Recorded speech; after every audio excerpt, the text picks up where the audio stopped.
আমরা অনেকেই এই ভাষণটা সম্পর্কে জানি না। আমরা অনেক ভাষণ নিয়ে এখন গর্ব করি। নবী করিম সাল্লাল্লাহু আলাইহি ওয়াসাল্লামের এই যে সর্বশ্রেষ্ঠ ভাষণ, এটা কতজন জানেন? বিদায় হজের ভাষণ। কতজন জানেন বিদায় হজের ভাষণে নবী সাল্লাল্লাহু আলাইহি ওয়াসাল্লাম কী বলেছিলেন উম্মতকে? আমরা একটু আপনাদেরকে শোনাবো, শুনিয়ে ইনশাআল্লাহ লেকচারটা শেষ করব। নবী করিম সাল্লাল্লাহু আলাইহি ওয়াসাল্লাম আজকের এই দিনে 31টা বিষয়ে উম্মতকে নির্দেশ দিয়েছেন। 31টা বিষয়, সবগুলো বলার সময় পাওয়া যাবে না, আমি কয়েকটা কথা বলছি। খুব ভালো হতো যদি আমি অ্যারাবিকটা বলার পরে বাংলাটা বলার সময় পেতাম। আমার হাতে 5 মিনিট সময় আছে এখন, কারণ অ্যারাবিকটার যে ভাব গাম্ভীর্যটা বাংলা আসলে আসবে না। তারপরে আমি চেষ্টা করছি। নবী করিম সাল্লাল্লাহু আলাইহি ওয়াসাল্লাম সবার সামনে দাঁড়িয়ে দীর্ঘ 23 বছর অক্লান্ত পরিশ্রম করে দাওয়াতি মিশন কমপ্লিট করার পরে সবাইকে সমবেত করে একটা হজ করলেন। হজ করার পরে তিনি গুরুগম্ভীর কণ্ঠে বলছেন, হৃদয়ের সমস্ত আবেগ বের করে দিয়ে বলছেন, হে জনগণ, আইয়ুহান নাস, হে জনগণ, আমি জানি না আজকের পর তোমাদের সাথে আমি কখনো মিলিত হতে পারবো কি না। একটু চিন্তা করেন, সাহাবীরা সামনে দাঁড়িয়ে আছেন, নবীজি দাঁড়িয়ে এই কথাটা বলছেন, হে জনগণ, আমি জানি না আজকের পরে আমি তোমাদের সাথে মিলিত হতে পারবো কি না। অতএব যে ব্যক্তি আজকে আমার এই কথাগুলোকে স্মরণ রাখবে, সে যেন অন্যের কাছে এই কথাগুলো পৌঁছে দেয়। হতে পারে যার কাছে পৌঁছে দেওয়া হচ্ছে সেই এই কথাগুলোকে বেশি সংরক্ষণ করতে পারবে। আল্লাহ পাক তার প্রতি রহম করুন যে আমার এই কথাগুলোকে অন্যের কাছে পৌঁছে দিবে। নবীজির ভাষণ। এরপর নবীজি বলছেন, জেনে রাখো নিশ্চয়ই তোমাদের পরস্পরের, মুসলিমদের পরস্পরের সম্পদ, পরস্পরের রক্ত, পরস্পরের এই যে জান মাল ইজ্জত, এগুলো একে অপরের জন্য হারাম। মুসলিমদের পরস্পরের রক্ত, পরস্পরের ইজ্জত সম্মান একে অপরের জন্যে হারাম। এর হানি করা একে অপরের জন্য হারাম। ঠিক যেমন আজকের এই দিন হারাম, এই শহর হারাম, এই মাসও হারাম। নবী করিম সাল্লাল্লাহু আলাইহি ওয়াসাল্লাম বলছিলেন, জেনে রাখো 3টা বিষয়ে যেন তোমাদের অন্তর কখনো খেয়ানত না করে। 3টা বিষয়ে তোমাদের অন্তর যেন কখনো খেয়ানত না করে। 1, তোমরা যে কাজটাই করবা শুধু আল্লাহ পাকের সন্তুষ্টির জন্য করবে। তোমরা যে কাজই করবে শুধু আল্লাহর সন্তুষ্টির জন্য করবে। তোমাদের শাসকবর্গের কল্যাণ কামনা করবে। তোমাদের শাসকবর্গের কল্যাণ কামনা করবে। 3 নাম্বার, মুসলিমদের জামাতকে আঁকড়ে ধরে রাখবে। মুসলিমদের ইউনাইটেড কমিউনিটিকে আঁকড়ে ধরে থাকবে। এই 3টা বিষয় পালনের ক্ষেত্রে তোমাদের অন্তর যেন খেয়ানত না করে।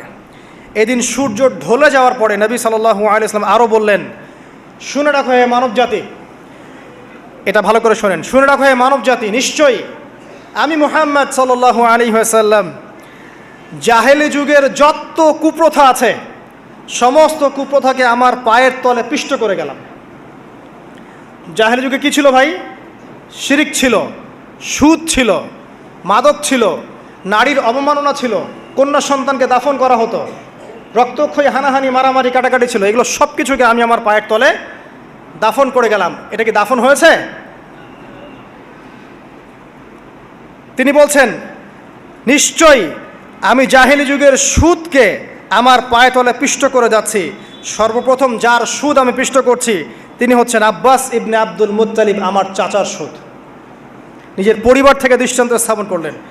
তিনি আরও বললেন, হে উপস্থিত জনগণ, তোমরা মেয়েদের ব্যাপারে সতর্ক থাকবে এবং তোমাদের স্ত্রীদের ব্যাপারে সতর্ক থাকবে, তাদের হকের ব্যাপারে সতর্ক থাকবে, কেননা তোমরা তাদেরকে আল্লাহর কালিমার মাধ্যমে হালাল করে নিয়েছো। অতএব তাদের ব্যাপারে তোমরা সতর্ক থাকবে। তোমাদের উপর তাদের হক হচ্ছে তোমরা যা খাবে, যা পরবে, তাদেরকেও তাই খাওয়াবে, তাই পরাবে। আর তাদের উপর তোমাদের হক হচ্ছে যে তারা তোমাদের বিছানায় এমন কাউকে আসতে দিবে না যাদেরকে তোমরা অপছন্দ করো।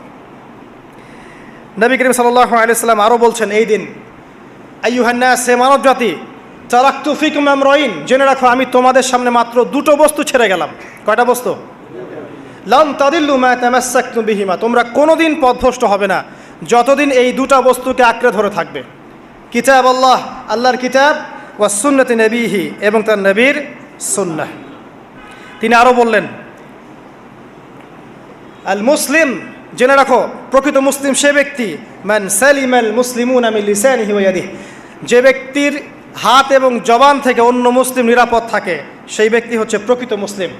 আল মুহাজির, আর প্রকৃত মুহাজির সে ব্যক্তি মান হাজারা মা নাহাল্লাহু আন, আল্লাহ পাক যা নিষেধ করেছেন সেখান থেকে যে দূরে থাকে সেই ব্যক্তি প্রকৃত মুহাজির, মানে হিজরতকারী। তিনি আরও বললেন, মনে রেখো আমি তোমাদের সবার আগে হাউজে কাউসারে চলে যাব, সুবহানাল্লাহ, এবং সেখানে আমি তোমাদের জন্য অপেক্ষা করতে থাকবো। অতএব শোনেন, অতএব তোমরা আমার চেহারাকে কালিমালিপ্ত করো না, মানে আমার চেহারায় কালিমালিপ্ত করো না, আমার নাম নষ্ট করে দিও না। আমি তোমাদের সংখ্যাধিক্য দেখে আল্লাহর কাছে গর্ব করব, আমাকে তোমরা অপমানিত করো না। আজকে কি আমরা তার দায়িত্ব পালন করে উম্মাহ হতে পেরেছি? নবীজি বলেছেন, তা আমার চেহারাকে কালিমালিপ্ত করো না, সুবহানাল্লাহ। তিনি বলছেন, ওই সময় কিছু মানুষ থেকে আমি মুক্ত হয়ে যাব, আর কিছু মানুষ আমার থেকে মুক্ত হয়ে যাবে। বলা হলো, কারা ইয়া রাসূলুল্লাহ? তিনি বলছেন, আল্লাহ পাককে আমি বলবো, ইন্নাহুম মিন্নি, হে আল্লাহ এরা আমার উম্মাহ, এরা আমার উম্মত, আমার সাহাবী। আল্লাহ পাক বলবেন, ইন্নাকা লা তাদরি মা আহদাসা বা'দাক, তুমি জানো না হে নবী, তোমার মৃত্যুর পর এই মানুষগুলো, পরবর্তী মানুষগুলো তোমার দিনের মধ্যে কত বেদাত সংযোজন করেছিল। তিনি আরও বলেছিলেন, হে জনগণ জেনে রাখো, প্রত্যেক পরিবারের জন্যে প্রতি বছর একটা করে পশু জবাই করার বিধান, প্রত্যেক পরিবারের জন্যে, সামর্থ্যবান পরিবারের জন্য প্রত্যেক বছর একটা করে পশু জবাই করার বিধান রয়েছে। তিনি আরও বললেন, মনে রাখো একজনের অপরাধের শাস্তি আর একজন কখনো পাবে না, আর বাবার দোষে ছেলে কখনো দুষ্ট হবে না, ছেলের দোষে বাবাও কখনো অপরাধী হবে না। তিনি আরও বললেন, জেনে রাখো হে মানব জাতি, নিশ্চয়ই শয়তান এই বিষয় থেকে নিরাশ হয়ে গেছে যে তোমরা শয়তানের ইবাদত করবে, শয়তান নিরাশ হয়ে গেছে। কিন্তু শয়তান নিরাশ হয়নি একটা বিষয় থেকে, যে তোমরা একে অপরে হানাহানি, কাটাকাটি, ফিতনা, ফাসাদে ব্যস্ত থাকবে, যেমনটা এখন আমরা করছি। আমরা কিন্তু সরাসরি কখনো শয়তানের ইবাদত করছি, কিন্তু মুসলিমরা এখন পরস্পরে হানাহানি, কাটাকাটি, ফাসাদে লিপ্ত আছে। তিনি আরও বললেন যে একজন মুসলিমের জন্য হালাল নয় অন্য মুসলিমের সম্পদ আত্মসাৎ করা, যতক্ষণ না সে স্বেচ্ছায় খুশি মনে তোমাকে সম্পদ প্রদান করে। অতএব তোমরা একে অপরের প্রতি জুলুম করবে না। তিনি আরও বললেন, সাবধান, আমার ইন্তেকালের পরে তোমরা একে অপরের গর্দান উড়িয়ে কাফের হয়ে যেও না। সাবধান, আমার ইন্তেকালের পর তোমরা একে অপরের গর্দান উড়িয়ে কাফের হয়ে যেও না। তিনি আরও বলেছেন, একজন মুসলিম আরেকজন মুসলিমকে গালি দিতে পারে না। যদি একজন মুসলিম আরেকজন মুসলিমকে গালি দেয়, এটা হচ্ছে ফাসিকি, এবং একজন মুসলিম যদি আরেকজন মুসলিমের সাথে যুদ্ধ করে, এটা হবে এক প্রকার কুফরি। তিনি আরও বলেছেন, হে জনগণ জেনে রাখো, আমার পরে কোনো নবী নেই, আর আমার পরে তোমরা ব্যতীত আর কোনো উম্মত নেই। এর চেয়ে স্পষ্ট কথা হতে পারে? আমার পরে কোনো নবী নেই, আর আমার পরে তোমরা ছাড়া কোনো উম্মত নেই। তাহলে আমরা যখন নতুন নতুন নবী বানিয়ে নিচ্ছি, কোনো ক্ষেত্রে বলছি একজন ব্যক্তি ছিলেন, সে নিজে ঈসাও ছিল, সে মাহদিও ছিল, সে নবীও ছিল, নাউযুবিল্লাহ। এবং দিন দিন মানুষ এই খাতায় নাম লিখাচ্ছে, সুবহানাল্লাহ।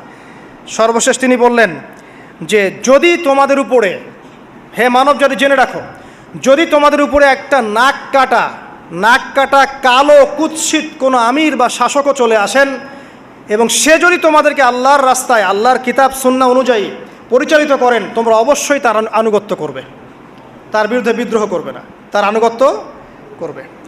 জেনে রাখো, শেষে তিনি বলেন, জেনে রাখো হে মানব জাতি, আজকে থেকে কুল্লুকুম মিন আদম, তোমরা সবাই আদম সন্তান, ও আদামু মিন তুরাব, আর আদম হচ্ছে মাটির সন্তান।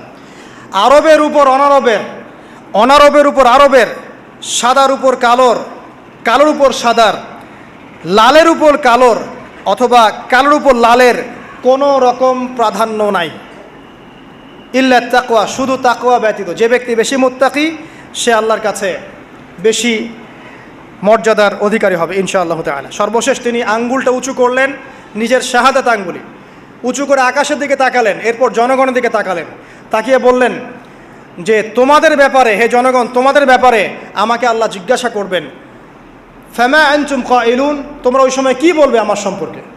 তখন সাহাবীরা বললেন, আমরা বলবো যে আপনি বাল্লাগতা রিসালাতাক, আপনি আপনার রিসালাত পৌঁছে দিয়েছেন, ওয়াজ্জা আমানাতাক, আপনার আমানত পূর্ণ করেছেন, ওয়া নাসাহতা উম্মাতাক, এবং আপনি আপনার উম্মতকে নসিহত করেছেন। সুবহানাল্লাহ। এরপরে তিনি আকাশের দিকে তাকিয়ে বললেন, আল্লাহুম্মা ফাশহাদ, হে আল্লাহ আপনি সাক্ষী থাকেন, আল্লাহুম্মা ফাশহাদ, হে আল্লাহ আপনি সাক্ষী থাকেন, আল্লাহুম্মা ফাশহাদ, হে আল্লাহ আপনি সাক্ষী থাকেন যে আমি আমার দায়িত্ব পৌঁছে দিয়েছে। এরপরে নাজিল হলো আল ইয়াউমা আকমালতু লাকুম দীনাকুম ওয়া আতমামতু আলাইকুম নি'মাতি ওয়া রাদিতু লাকুমুল ইসলামা দীনান। এই হলো বিদায় হজ, আজকের এই আরাফার প্রেক্ষাপট। আমরা কতজন এটা নিয়ে চিন্তা করেছি? 1 মিনিট একটু বলে শেষ করি। দেখেন, শেষ ওসিয়ত যেগুলো হয় মানুষের, এটা খুব হৃদয় বিদারক হয় না? বাবা ইন্তেকাল করছেন, সন্তানের জন্য ওসিয়ত করে যাচ্ছেন, মাকে দেখিস ইত্যাদি ইত্যাদি, হৃদয় বিদারক হয় না? মানুষ সারা জীবন মনে রাখে না? বাট আমরা আমাদের এই ন্যাশন, এই উম্মা, নবী সাল্লাল্লাহু আলাইহি সাল্লামের উম্মা বলে আমরা যারা দাবি করছি, আমাদের মধ্যে বেশিরভাগ মানুষ নবী সাল্লাল্লাহু আলাইহি সাল্লামের শেষ এই নসিহতগুলো ভুলে গেছি আমরা। নসিহতগুলোর মধ্যে সবচেয়ে ইম্পর্ট্যান্ট ছিল শিরক থেকে দূরে থাকা, সুদ থেকে দূরে থাকা, মুসলিম ভেদাভেদ না করা, শাসকের কল্যাণ কামনা করা, বিদ্রোহ না করে শাসককে উত্তম নসিহত করা। এবং আরেকটা হাদিসে তিনি বলেছিলেন 5 ওয়াক্ত সালাত আদায় করবে, সওম পালন করবে, রমজান মাসে সাধ্যমতো সাদাকা করবে, মুসলিমদের জামাত আঁকড়ে ধরবে, ইনশাআল্লাহ হাসতে হাসতে জান্নাতে প্রবেশ করবে। আও কামা ক্বালা আলাইহিস সালাম। জাহেলি যুগের সমস্ত প্রথা ছেড়ে দেওয়া ছিল আজকের দিনের মূল মর্ম, আমরা ছাড়তে পারছি না। সুদ ছেড়ে দেওয়া ছিল মূল মর্ম, ছাড়তে পারছি না। শিরক থেকে বের হতে পারছি না। বেদাতীদের ব্যাপারে ধমক দেওয়া হয়েছে, বেদাত ছাড়তে পারছি না। খেয়াল করে দেখেন, মুসলিম হানাহানি কাটাকাটি এখনও ছাড়তে পারছি না। ইভেন ধর্মতাত্ত্বিকভাবেও আমরা বহু দল এবং উপদলে বিভক্ত হয়ে গেছে, কারোর সাথে কারো ঐক্য নাই। সব মিলিয়ে নবী সাল্লাল্লাহু আলাইহি ওয়াসাল্লামের শেষ ওসিয়তগুলো, কিতাব এবং সুন্নাহ আঁকড়ে ধরা, এটা আমরা সবাই আঁকড়ে ধরতে পারছি না।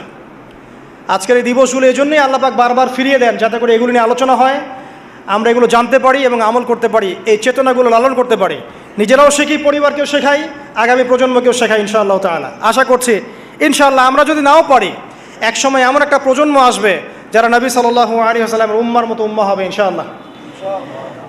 অতএব প্রিয় দিনী ভাইয়েরা, আসুন আজকের দিন জুমার দিন, আমরা এই দিনে ইবাদতগুলো বাড়িয়ে দেই, আরাফা, সওম এবং দোয়া, জিকির আজগারগুলো বাড়িয়ে দেই, একই সাথে আসন্ন কুরবানির প্রস্তুতি গ্রহণ করি।